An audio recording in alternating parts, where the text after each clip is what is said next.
تو آج جو ہم پہچانتے ہیں لوگوں کو نماز کے ذریعے، روزے کے ذریعے، داڑھی کے ذریعے، کرتا پائجامہ کے ذریعے، ٹوپی اور امامہ کے ذریعے، پیشانی پہ سجدوں کے نشان کے ذریعے کسی کو پہچاننا ہو تو ان تمام چیزوں کے ذریعے سے نہ پہچانو، دیکھو اس کے اندر امانت کی صلاحیت ہے کہ نہیں. آپ جس کے پاس امانت رکھ رہے ہیں اس کے پاس اتنی صلاحیت ہے کہ نہیں کہ آپ کو امانت واپس کرے. اگر یہ صلاحیت نہیں ہے تو پھر آپ کسی کام کے امین ہونا چاہیے انسان. اگر امانت دار نہیں ہے تو کچھ بھی نہیں. آج یہ پوری دنیا دیکھیے، پوری دنیا امانت الہی ہے. بیوی امانت الہی، بچے امانت الہی، گھر خاندان امانت الہی، سماج معاشرہ امانت الہی، یہ کائنات امانت الہی، یہ دین امانت الہی، یہ اسلام امانت الہی، یہ قرآن امانت الہی. یہ سب خدا کی امانت ہے. سب کی حفاظت کرنا ہماری ذمہ داری ہے، سب کی ذمہ داری ہے. یہ سب امانت الہی ہے. اور جب اس امانت الہی میں کوئی وقت ایسا آ جاتا ہے تو انسان اس امانت کی حفاظت کرتا ہے. ولو میری جان چلی جائے مگر اس امانت کی حفاظت ہو جائے. سبحان اللہ. دین امانت ہے، اسلام امانت ہے. یہ امانتیں ایسی تھی. اس امانت کے لیے دیکھیے کیسی قربانیاں دی گئی، کیسی جانیں دی گئی، کس طریقے سے اپنی قربانی پیش کی گئی. امانت جہاں یہ امانت تسلیم کر لی جاتی ہے وہاں انسان اپنی جان دینے کے لیے تیار ہو جاتا ہے. امانت کی انسان کو قدر کرنی چاہیے، چاہے امانت جس کی بھی ہو. امانت ہوتی ہے. ایک شخص پیغمبر اسلام حضرت محمد مصطفیٰ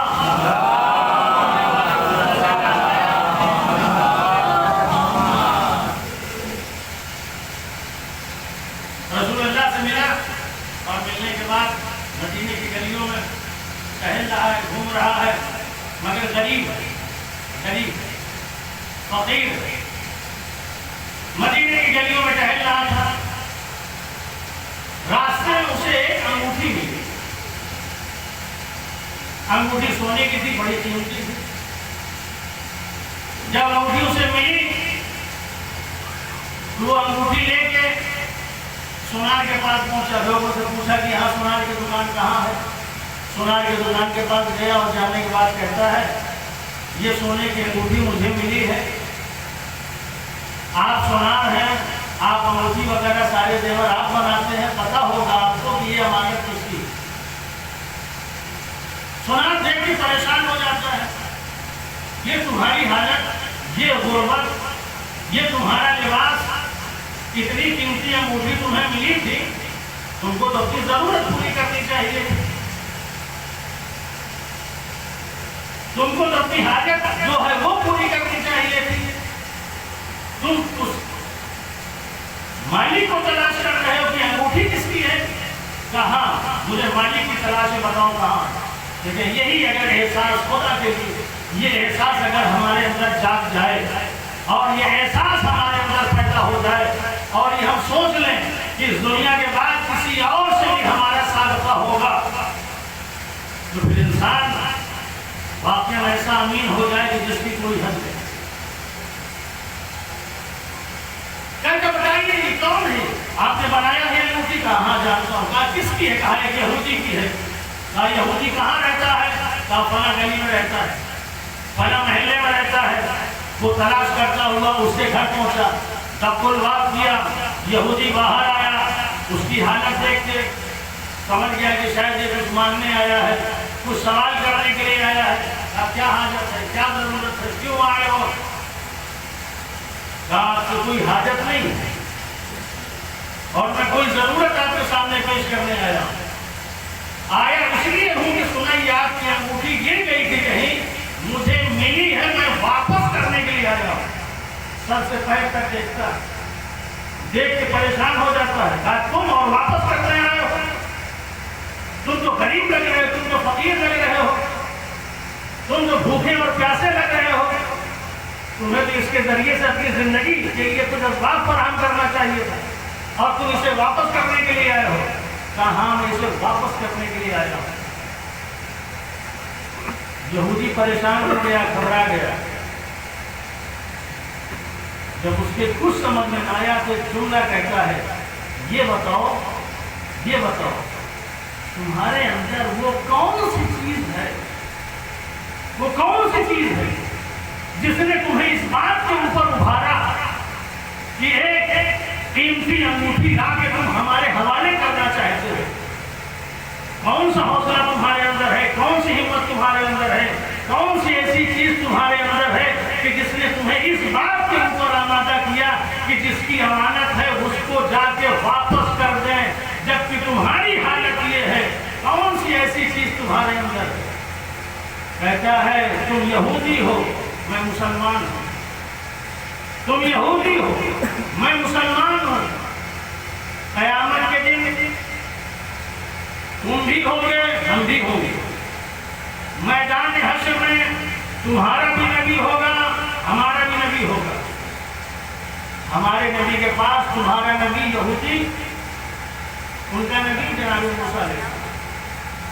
کہا جہاں ہمارا نبی ہوگا وہاں تمہارا بھی نبی ہوگا، اور ہم دونوں وہاں اگر طلب کیے گئے، ہم دونوں اگر وہاں بلائے گئے، اور تمہارے نبی موسیٰ نے اگر میرے نبی سے اتنا پوچھ لیا کہ اے محمد یہ بتاؤ کہ تم نے اپنی امت کو اتنا نہیں بتایا کہ اگر کسی کی امانت ہے تو اس امانت کو واپس کرنا چاہیے.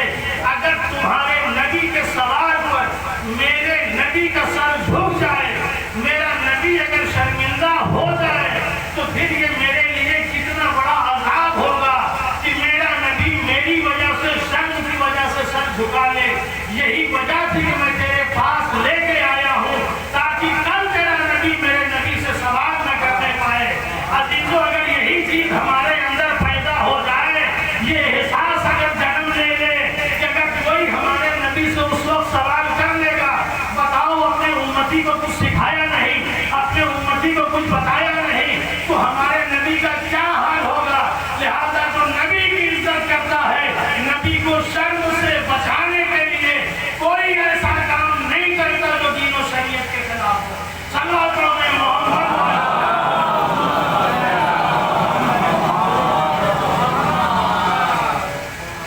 کوئی ایسا کام نہیں کرتا جو دین و شریعت کے خلاف ہو، جو اسلام کے خلاف ہو. ہمیشہ وہ کام انسان کرتا ہے جو آخر جس سے رسول خوش ہوں، جس سے اہل بیت خوش ہوں، جس سے امام خوش ہوں.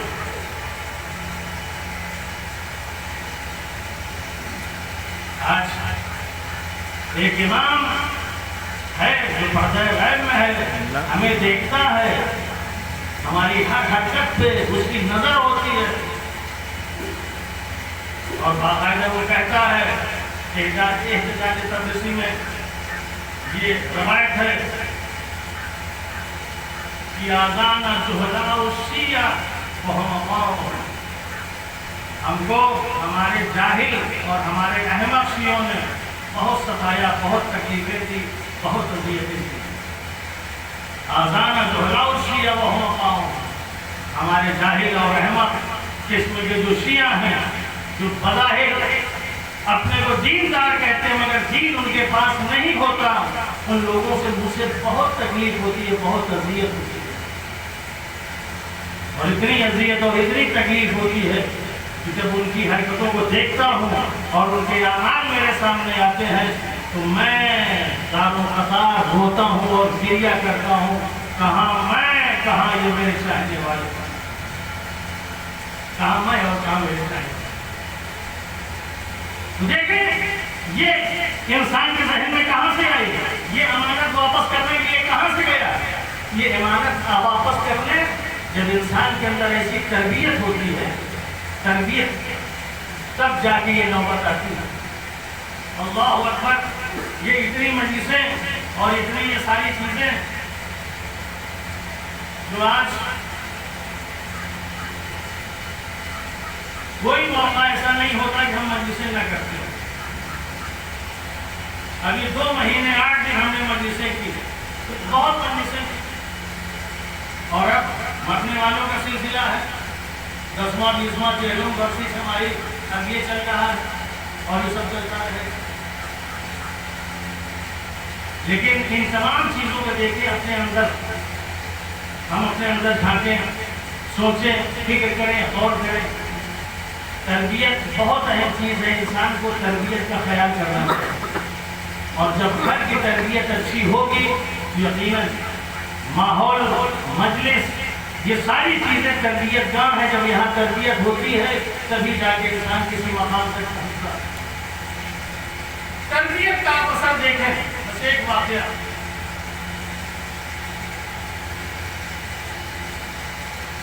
امیر شام نے 20 سال حکومت کی معاویہ، اور 20 سال اس نے خلافت، 20 سال حکومت اور 20 سال خلافت۔ شام فتح ہونے کے بعد معاویہ کو سب سے پہلے یزید ابن ابو سفیان کو خلیفہ بنایا، 2 سال کے بعد اس کا انتقال ہو گیا، معاویہ کو حاکم بنایا۔ معاویہ حاکم بنا، اس وقت طریقہ یہ تھا کہ 1 سال 2 سال کے بعد کوئی بھی حاکم ہو اس کو معزول کر دیا جاتا تھا، تاکہ اس کی جڑیں مضبوط نہ ہونے پائے، اس کی حکومت مستحکم نہ ہونے پائے، اور اگر اسے زیادہ دن تک چھوڑ دیا جائے گا تو پھر کوئی اس کو معزول نہیں کر سکتا۔ لہذا ہر 2 سال پہ حاکموں کو معزول کیا جاتا تھا، ان کو عہدے سے برخاست کر دیا جاتا تھا، لیکن اسے برخاست نہیں کیا گیا۔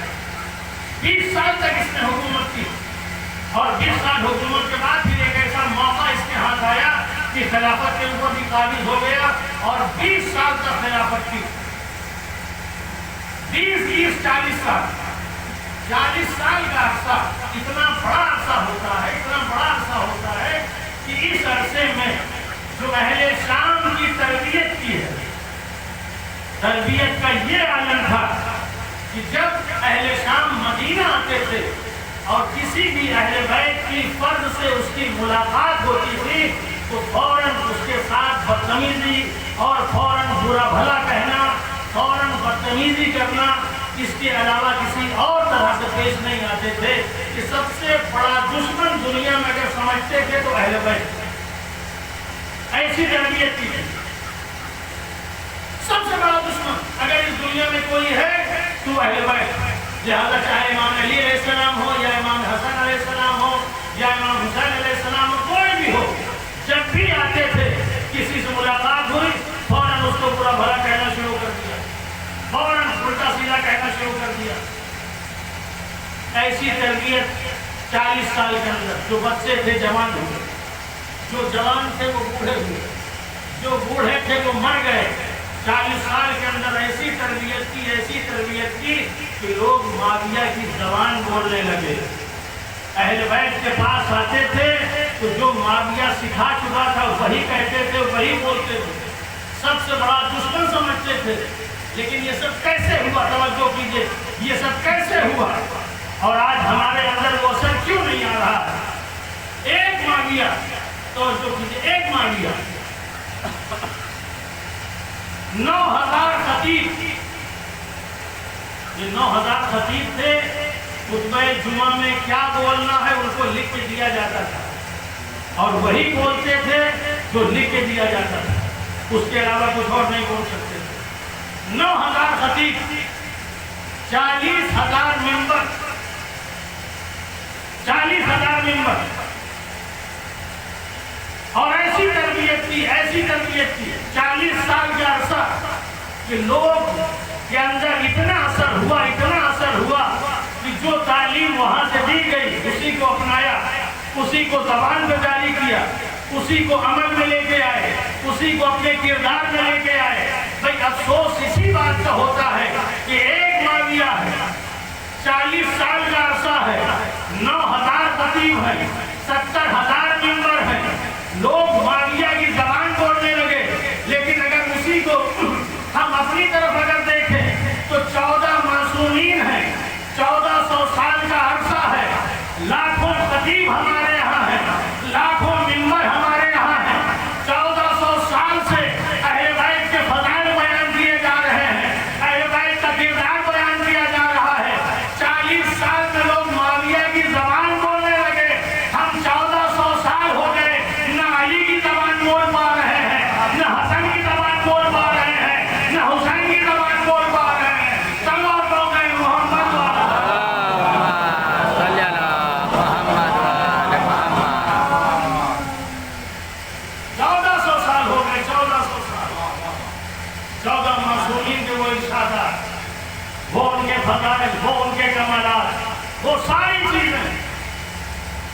لیکن اتنا سب کچھ ہونے کے بعد آج علی کا کردار، آج علی کا ذکر اور علی کی وہ ساری چیزیں جو ہمارے عمل میں ہونا چاہیے تھا وہ سب کے سب نہیں ہو پا رہے ہیں۔ کیوں؟ وجہ کیا ہے؟ اس کو سوچئے، اس کو غور کیجئے اور اس کو فکر کیجئے۔ 40 سال میں اتنا اثر ہو گیا، 1400 سال میں وہ اثر ہمارے اندر اتنا کیوں نہیں آیا جتنا ہونا چاہیے؟ اس کے باوجود بھی الحمدللہ آج ہمارے پاس جو کچھ بھی ہے واقعی یہ انہی تمام چیزوں کا صدقہ ہے اور انہی تمام چیزوں کی وجہ سے ہے جو ہمارے پاس ہے، ورنہ ہمارے پاس اس کے علاوہ کچھ اور نہ تھا، ہمارے پاس اس کے علاوہ کچھ اور نہ تھا۔ رسول اللہ یہ دو چیزیں، ایک صداقت، ایک امانت۔ اگر صداقت کو اپنا لے اور امانت داری کو اگر اپنا لے، یقیناً کوئی بھی امانت ہو امانت کی حفاظت کرے۔ لیکن آج دیکھیں کوئی امانت ہمارے پاس آ جاتی ہے، ہم اس کا کیا حشر کر کے چھوڑتے ہیں، چاہے پیسے کی شکل میں امانت ہو، چاہے زمین کی شکل میں امانت ہو، چاہے جائیداد کی شکل میں امانت ہو، چاہے کسی اور طرح کی امانت ہو، کوئی بھی امانت ہمارے ہاتھ میں آتی ہے، امانت محفوظ نہیں رہ پاتی، امانت محفوظ نہیں رہ پاتی۔ اگر آج جتنی امانتیں ہمارے پاس تھیں، جتنے بادشاہوں نے، جتنے نوابوں نے امانتیں ہمارے حوالے کر کے وہ گئے تھے، اگر وہ ساری امانتیں آج ہمارے پاس ہوتی، آج ہمارا کوئی غریب بے گھر نہ ہوتا، کوئی جو ہے پریشان نہ ہوتا، کوئی مجبور نہ ہوتا۔ اتنی امانتیں ہمارے پاس تھی، اتنی امانتیں ہمارے پاس تھی کہ سب کے سب آباد ہو جاتے، لیکن اس امانت میں جب خیانت ہونے لگی تو امانتیں سب کے سب ضائع ہوتی چلی، ساری امانتیں چلی گئی۔ اور جب کہ پتہ ہے کہ یہ امانتیں جو ضائع ہوتی ہیں، بیگھا ایکڑ، ان کی بات تو آپ جانے دیجئے، ایک امانت کے طور پر اگر یا یوں ہی اگر ایک بالشت زمین آپ نے کسی کی لے لی، ایک بالشت زمین اگر آپ نے کسی کی قبضے میں اپنے لے لی، تو یہ ایک بالشت زمین کے 7 طبقے، 7 طبقے ہیں، 7ویں طبقے کے برابر وہ زمین کا پورا حصہ کاٹا جائے گا، اور کاٹنے کے بعد جہنم کی آگ میں اس زمین کو دکھایا جائے گا، اور جب انگارے کی شکل اختیار کر لے گی، جس نے وہ ایک بالشت زمین کسی کی غصب کی ہے، جس نے امانت میں خیانت کی ہے، اس کے گلے میں وہ لٹکا دی جائے گی، اور اہل محشر دیکھ کے سمجھ جائیں گے کہ دنیا میں تم نے قبضہ تو اپنے زور بازو پہ کر لیا تھا، نہ تمہیں کوئی روکنے والا تھا، نہ کوئی ٹوکنے والا تھا، کوئی کچھ کہہ بھی نہیں سکتا تھا، لیکن آج جو اپنے گلے میں یہ ٹال کے چل رہے ہو، وہاں ہر ایک نظر اٹھا کے کہے گا یہ وہ غاصبی ہے جو زندگی میں زمین غصب کر کے اپنے اس پر قبضہ کر لیا تھا، اور آج وہ زمین اس کے گلے میں توق پہنا دی گئی، توق کی شکل میں پہنا دی گئی۔ امانت، امانت، کتنی زمینیں چلی گئی، کتنی جائیداد چلی گئی، کیا کیا ہو گیا، سب کچھ ہو گیا۔ اللہ اکبر۔ ابھی تو دنیا میں آئے ہیں، سب کو اس دنیا سے جانا ہے، کوئی بھی اس دنیا میں نہیں رہے۔ آج منظور حسین صاحب ہمارے درمیان نہیں رہے، ان کی اولاد، ان کے بھائی